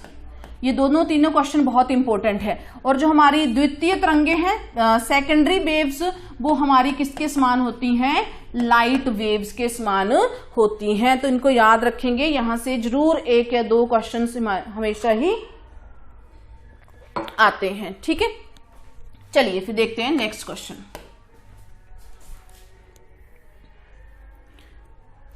अब नेक्स्ट क्वेश्चन आप खुद कर सकते हैं, इनमें से कौन सी भूकंपीय तरंगे तीनों माध्यम से गुजर सकती हैं? तो क्या आंसर आएगा हमारा? अभी थोड़ी देर पहले बताया मैंने, पी वेव्स। पी वेव्स हमारे ठोस, गैस, लिक्विड तीनों से गुजर सकती हैं। एस तरंगे हमारी सिर्फ किससे गुजरती हैं? सॉलिड से।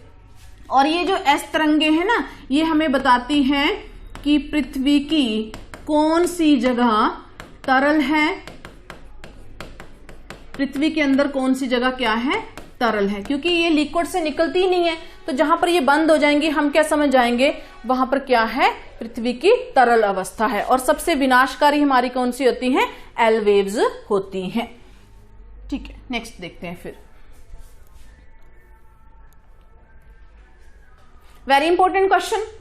अब बोलता है कि ज्वालामुखी शंकु या फिर cup shaped opening of the volcanic cone is known as. अभी हमने क्या पढ़ा, हमारी पृथ्वी है, सतह है, आपने ज्वालामुखी तो देखे होंगे ना, लगातार उसमें से क्या होती रहती है, गैसें निकल रही हैं, लावा निकल रहा है।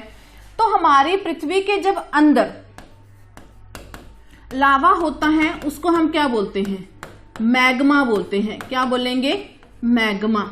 लेकिन जैसे ही वो निकलकर बाहर आएगा तो उसको हम क्या बोलेंगे, लावा बोलेंगे। यहां से भी क्वेश्चन आता है, जब तक तो वो पृथ्वी के अंदर है गर्म पदार्थ, उसको मैग्मा बोल रहे हैं, जैसे ही वो बाहर आ रहा है उसको हम क्या बोल रहे हैं, लावा बोल रहे हैं। अब लावा एकदम से गर्म है, ऊपर की तरफ को उछलेगा और फिर वो धीरे धीरे साइड में बिखरना शुरू हो जाएगा और धीरे धीरे साइड में बिखर कर क्या हो जाएगा, ठंडा होकर जमना शुरू कर देगा। अब ये जो उसका मुंह है ना, जो कप शेप इसने बनाया है, यही हमसे पूछा गया है कि सबसे ऊपर वाला पॉइंट जहां से लावा लगातार निकल रहा है उसको हम क्या बोलते हैं, तो उसको हम क्या बोलेंगे, उसको हम क्रेटर बोलते हैं। क्या आंसर आ जाएगा हमारा, क्रेटर बोलेंगे। ये जो इसका मुंह है ना, इसको हम क्या बोलेंगे, ये है क्रेटर। तो ये जो कप शेप का है इसको हम क्रेटर बोलेंगे। और ये जो कोन शेप का, ये साइड में जो कोन की तरह जम गया है, शंकु की तरह, उसको हम क्या बोलेंगे, सिंडर बोलेंगे। ठीक है। बाकी लावा और मैग्मा मैंने बता दिए, जब तक जमीन के अंदर गर्म पदार्थ है मैग्मा है, जैसे ही बाहर आएगा वो क्या बन जाएगा, उसका नाम हो जाएगा लावा। नेक्स्ट क्वेश्चन वेरी इंपॉर्टेंट, विश्व का सबसे अधिक सक्रिय ज्वालामुखी हमारा कौन सा है, तो ये हमारा आंसर आ जाएगा डी, किलायू। और ये कहां पड़ता है, अमेरिका का एक द्वीप है, हवाई द्वीप। कहां पड़ता है, हवाई द्वीप, यूएसए। जब आपको सीधा ही क्वेश्चन आएगा सबसे अधिक सक्रिय, तब हम करेंगे किलायू। लेकिन जब आपको क्वेश्चन आएगा सबसे बड़ा सक्रिय ज्वालामुखी, सबसे बड़ा सक्रिय, फिर हम करेंगे मोना लोआ। क्या करेंगे, मोना लोआ। और ये भी कहां पाया जाता है, सेम हवाई द्वीप, यूएसए। नेक्स्ट आता है ये सॉरी ये लिख दिया है बैस, यहां आएगा बैरन, बैरन। ठीक है, बाकी देख लेते हैं। बाकी है स्ट्राम्बोली, तो स्ट्राम्बोली भूमध्य सागर में है, भूमध्य सागर का एक द्वीप है सिसिली, सिसिली द्वीप, इटली का अधिकार है इसके ऊपर, यहां है। और इसको, ये जो स्ट्राम्बोली है, इसको भूमध्य सागर का स्तंभ बोला जाता है। क्या बोला जाता है, स्तंभ या फिर लाइट हाउस। ठीक है, लाइट हाउस बोट के लिए लगाए जाते हैं, शिप के लिए लगाए जाते हैं, उनको रास्ता दिखाने के लिए। नेक्स्ट आता है ऑजिस डेल सलेडो, तो ये जो हमारा ऑजिस डेल सलेडो है, ये सबसे अधिक ऊंचा सक्रिय ज्वालामुखी है। क्या है, सबसे अधिक ऊंचा सक्रिय ज्वालामुखी है। अगर क्वेश्चन आ जाता है सबसे अधिक ऊंचाई पर, ये तो सबसे खुद ऊंचा है ना, खुद ज्वालामुखी बन गया इस तरह से, ऑजिस डेल सलेडो। अगर पूछा जाता है सबसे अधिक ऊंचाई पर सक्रिय ज्वालामुखी कौन सा है, तो आंसर आ जाएगा कोटोपैक्सी। क्या आंसर आएगा, कोटोपैक्सी। क्लियर हो गया। और एक ऑप्शन है हमारे पास लास्ट वाली, सॉरी तीसरी, बैरन द्वीप। तो बैरन द्वीप पड़ता है अंडमान निकोबार में, और ये भारत का एकमात्र सक्रिय ज्वालामुखी है। किसका, भारत का एकमात्र सक्रिय ज्वालामुखी है। क्लियर हो गया। चलिए फिर देखते हैं नेक्स्ट क्वेश्चन। नेक्स्ट है the ring of fire is situated in. अब रिंग ऑफ फायर क्या है, हमारी पृथ्वी में एक ऐसा स्थान है जहां पर इस तरह से चारों तरफ क्या आते हैं, लगातार ज्वालामुखी, मतलब थोड़ी थोड़ी दूर पर इस तरह से ज्वालामुखी है, बार बार। तो ये जो हमारा रिंग ऑफ फायर है, ये कहां पाया जाता है, पैसिफिक ओशन, प्रशांत महासागर के चारों तरफ के कोने, इंडोनेशिया, जापान, फिर हमारा अमेरिका वाला पोर्शन, इस तरह से तो हमारा आंसर क्या आ जाएगा, पैसिफिक ओशन। ये क्वेश्चन सीधा ही आता है। रिंग ऑफ फायर कहाँ पाया जाता है, प्रशांत महासागर में पाया जाता है। और इस स्थान पर सबसे अधिक भूकंप आते हैं, लगभग पूरे विश्व के 65% भूकंप कहाँ आते हैं, इस क्षेत्र, भूकंप एंड हमारे ज्वालामुखी सबसे अधिक इस क्षेत्र में ही आते हैं। ठीक है, तो नेक्स्ट देखते हैं फिर नेक्स्ट क्वेश्चन। अब आता है कि ज्वालामुखी विस्फोट के समय सबसे अधिक मात्रा में कौन सा पदार्थ निकलता है। तो सबसे अधिक जो पदार्थ निकलता है ना ज्वालामुखी फटने पर, वो क्या है, वाटर वेपर। ये क्वेश्चन बार बार आता है कि ज्वालामुखी जब फटता है तो सबसे अधिक जो पदार्थ है वो कौन सा आएगा, जल वाष्प निकलते हैं। उसके बाद हमारे गैसेज आती हैं, बहुत सारी गैसेज हैं, कार्बन डाइऑक्साइड इस तरह से। उसके बाद हमारे ज्वालामुखी बॉम्ब आते हैं। बॉम्ब मतलब छोटे छोटे जो टुकड़े हैं जमीन के वो निकलते हैं, उसको हम ज्वालामुखी बॉम्ब बोलते हैं। राख बाकी आप सारा समझते हैं। यहां से मैं आपको एक और क्लियर क्वेश्चन कर देती हूं। जो हमारा ऑस्ट्रेलिया महाद्वीप है वहां पर एक भी सक्रिय ज्वालामुखी नहीं है, एक्टिव वॉल्केनो वहां पर नहीं है। ये क्वेश्चन भी आ जाता है, ऐसा महाद्वीप जहां पर एक भी सक्रिय ज्वालामुखी नहीं है, तो वो कौन सा आ जाएगा, हमारा ऑस्ट्रेलिया आ जाएगा। Next very important question, ozone layer हमारी कौन सी वायुमंडलीय परत में पाई जाती है।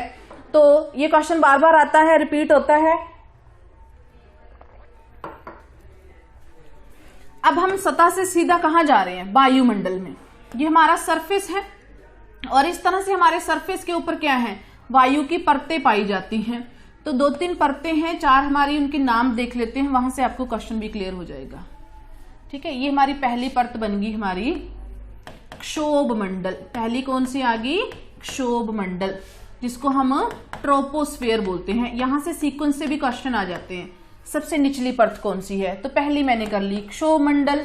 दूसरी हमारी स्ट्रेटोस्फीयर। स्ट्रेटोस्फीयर मतलब समताप मंडल, बराबर तापमान रहता है। तीसरी हमारी आ जाएगी मीजोस्फीयर, मध्य मंडल। एक और बना लेते हैं फोर्थ, और एक और बना लेते हैं फिफ्थ। 2-3 पढ़ ली। फोर्थ हमारी आ जाएगी आयनोस्फीयर, आयन मंडल, इसको थर्मोस्फीयर भी बोलते हैं।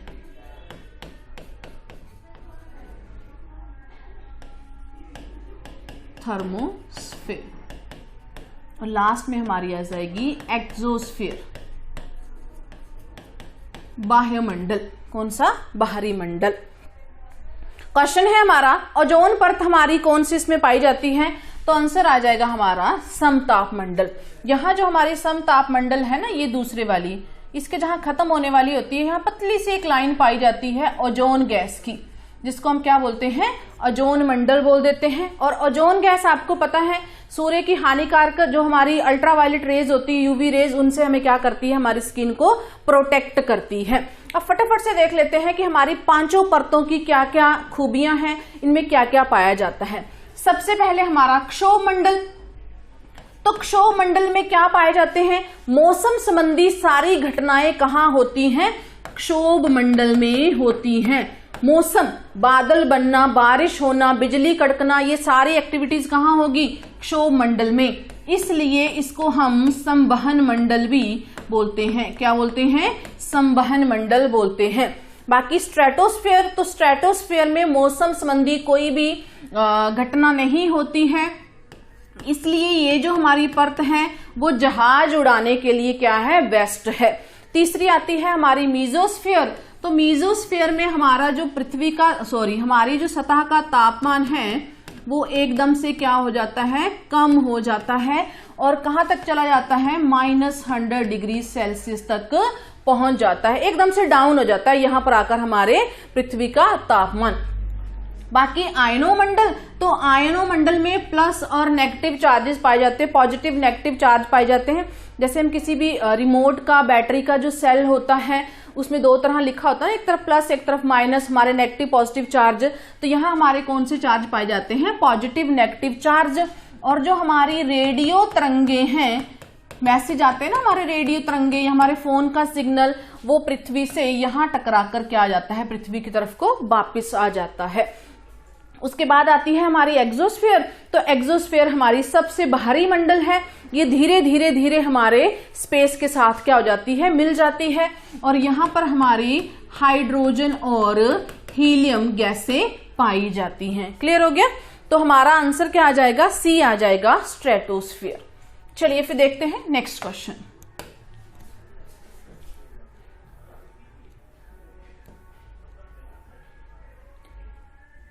नेक्स्ट क्वेश्चन है, वायुमंडल में कौन सी गैसें सबसे अधिक पाई जाती हैं, घटते क्रम में इसका सही क्रम बनाना है। मतलब सबसे पहले हमने कौन सी रखनी है, सबसे अधिक वाली गैस, सबसे अधिक, फिर उससे कम, फिर सबसे कम। तो वायुमंडल में सबसे अधिक पाई जाती है हमारी नाइट्रोजन, उसके बाद पाई जाती है हमारी ऑक्सीजन। तो हमारा ऑप्शन क्या आ जाएगा, ऑप्शन हमारा डी आ जाएगा। सबसे अधिक कौन सी गैस पाई जाती है, नाइट्रोजन। कितने प्रतिशत पाई जाती है, तो नाइट्रोजन पाई जाती है हमारी 78%। ये क्वेश्चन आता है बार बार, कितने प्रतिशत, 78। उसके बाद ऑक्सीजन, तो ऑक्सीजन लगभग 21%। उसके बाद आती है हमारी आर्गन, और आर्गन के बाद हमारी CO2, इस तरह से। तो पहले 2 याद रख लीजिए, बहुत हैं, या फिर ये 4 का सीक्वेंस याद रख लीजिए कि सबसे अधिक कौन सी गैस पाई जाती है। क्लियर हो गया? चलिए फिर देखते हैं नेक्स्ट क्वेश्चन।